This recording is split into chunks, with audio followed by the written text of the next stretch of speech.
harassing the police every single day.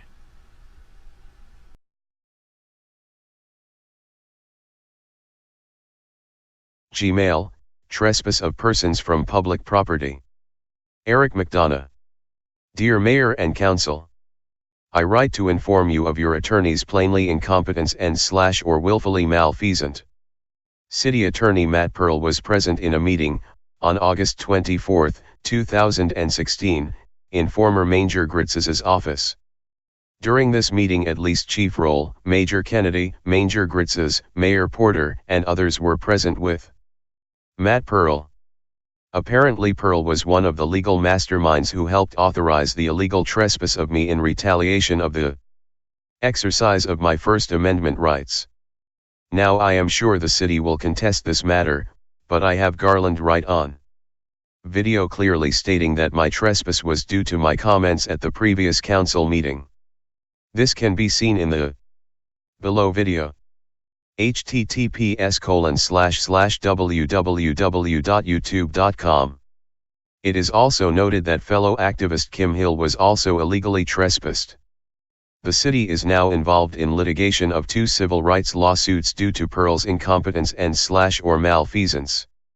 This wholly avoidable litigation, before damages are awarded, will cost the city hundreds of thousands of dollars. However, it is important for you to know that your law firm WSH published on its own webpage/blog an article detailing how it is illegal to trespass people from public property where the public is free to come and go. This was published 5 years before Pearl gave his bad advice. Additionally, it should be noted that I found this precedent myself in 5 minutes on Google. I have no legal training, have not been trained to do legal research, and I do not have Westlaw/LexisNexis, as does Pearl. If you care about the citizens and the tax dollars, you will ask yourself this question. Did Matt Pearl deliberately give bad legal advice so his firm could rack up more billable hours in defending said flawed advice? I ask because there are other instances where WSH attorneys representing the city have apparently done this, or were either too lazy or incompetent to provide proper legal advice. The village of Islamorada even canned WSH because, as one council person proclaimed, WSH is more concerned about its billable hours than it is loyalty to the village. If you are committed to being good stewards of the citizens' tax dollars, you will look into this matter. Further, I will be publishing this as an open letter on True Homestead, so the residents can see this for themselves, and make their own decision if appropriate action has been taken. Thank you and God bless. Regards. Dr. James Eric McDonough.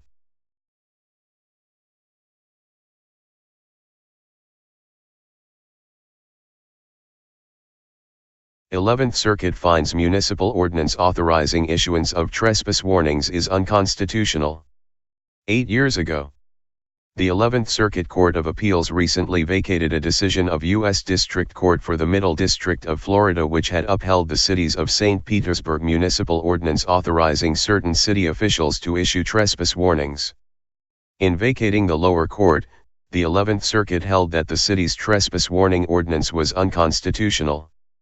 The plaintiffs, 4 homeless residents of the city, filed a complaint against the city alleging, in part, that the trespass ordinance violates their rights under the United States and Florida constitutions. On appeal, the 11th Judicial Circuit held that the city's trespass ordinance violated the plaintiffs' rights to due process under the 14th Amendment and the plaintiffs' right to intrastate travel and freedom of travel as guaranteed by the Florida Constitution. City Code Section 20-30, known as the Trespass Ordinance, authorized certain city employees, including police officers, to issue a trespass warning, which warns persons on public property to depart from the property and not return. The Trespass Ordinance gave authority to issue a trespass warning for public property in 3 instances: 1. City employees or officials, or their designees, having control over a facility, building, or outdoor area, including municipal parks, may issue a trespass warning to any individual who violates any city ordinance, rule, regulation, or state law or lawful directive of a city official or employee for the public property where the violation occurred. 2. A police officer may issue a trespass warning when the city official in control of the pertinent city property is unavailable, to any individual who violates any city ordinance or state law for the public property where the violation occurred, but only if the police officer has received the approval of the officer's immediate supervisor for the issuance of the trespass warning, and 3. Any city official or employee has authority to issue a trespass warning to any person for any lawful reason for any city property when necessary or appropriate in the sole discretion of the city official or employee. After a person received a trespass warning, if the person was later found on the pertinent property in violation of the warning, the person could be arrested for trespassing. Depending on the circumstances, a trespass warning could be in effect from 1 to 2 years. Notably, although the trespass warning itself is a written citation, the city did not provide a formal procedure by which the recipient of the trespass warning could challenge the basis or terms of the warning. Pursuant to the plaintiff's due process claims, the court held that the city deprived the plaintiffs of liberty interests in 2 ways: 1. By enforcing the trespass ordinance to prohibit them from having access to a specific park as ordinarily used by the public, and 2. By carrying out a policy of enforcing the ordinance to prohibit their use of all parks in the city open to the public generally. The court found that the trespass ordinance causes a substantial risk of erroneous deprivation of liberty because it is seemingly easy for the city, through a variety of agents, to issue a trespass warning, and because no procedure is provided for the recipient of a trespass warning to challenge the warning or for the warning to be rescinded. The court also found that the plaintiffs stated a claim for relief for violation of their right to intrastate travel and freedom of movement under the Florida Constitution. The plaintiffs alleged that the city enforces the trespass ordinance on sidewalks surrounding the public parks and at the bus shelters located on public sidewalks surrounding the parks. The court acknowledged that all citizens of Florida have the right under the Florida Constitution to walk on a public sidewalk or street, and that the city meet its burden of establishing this policy was narrowly tailored to advance a compelling government interest. Accordingly, the court held that the city's alleged policy of enforcing the trespass ordinance on public sidewalks did not pass the strict scrutiny test required by Florida law.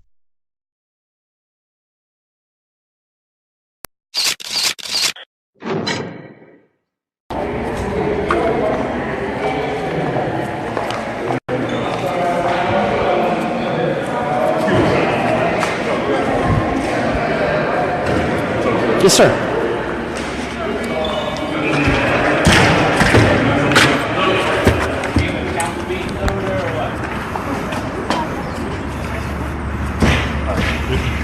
Due to your actions and comments from the last meeting and your behavior, you're now being officially trespassed from the city homestead, city hall, until you get permission to come back. Okay. Is that understood? How do I get permission to come back? You have to write a letter, sir. Can I get that in writing from you? It will be a report written. Okay. All right. Have a nice day. Can't wait to see you in the deposition, sir. You have a great one.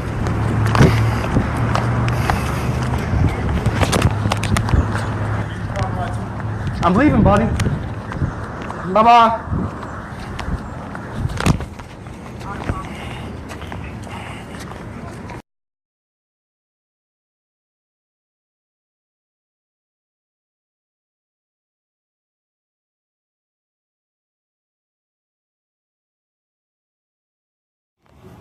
Sir. Turn around. Put your hands behind your back. What am I being arrested for? Disorderly conduct.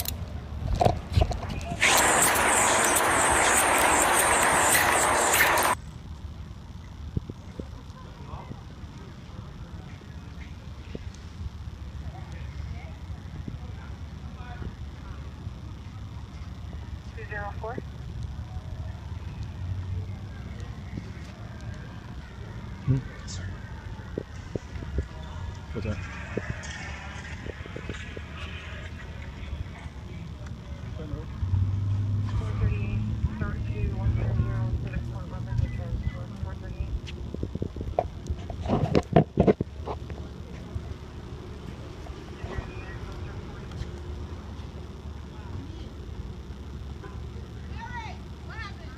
being arrested for disorderly conduct.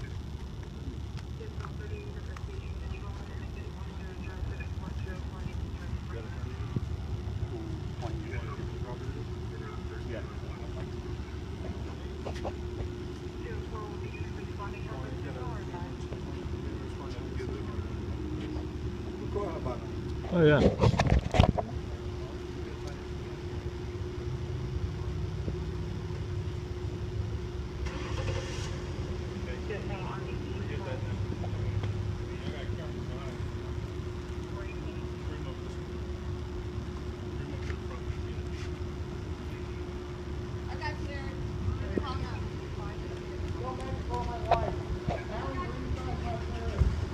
Got you too.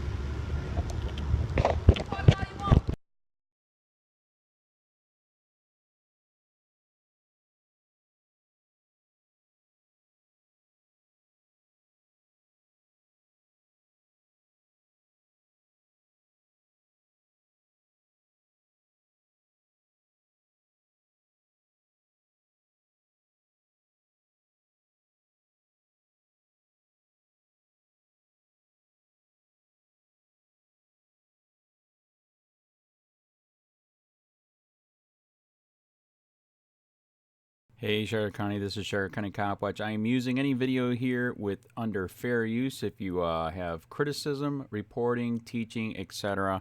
And please donate. I do not make money from YouTube, and there are different ways to donate in the video links. Thanks.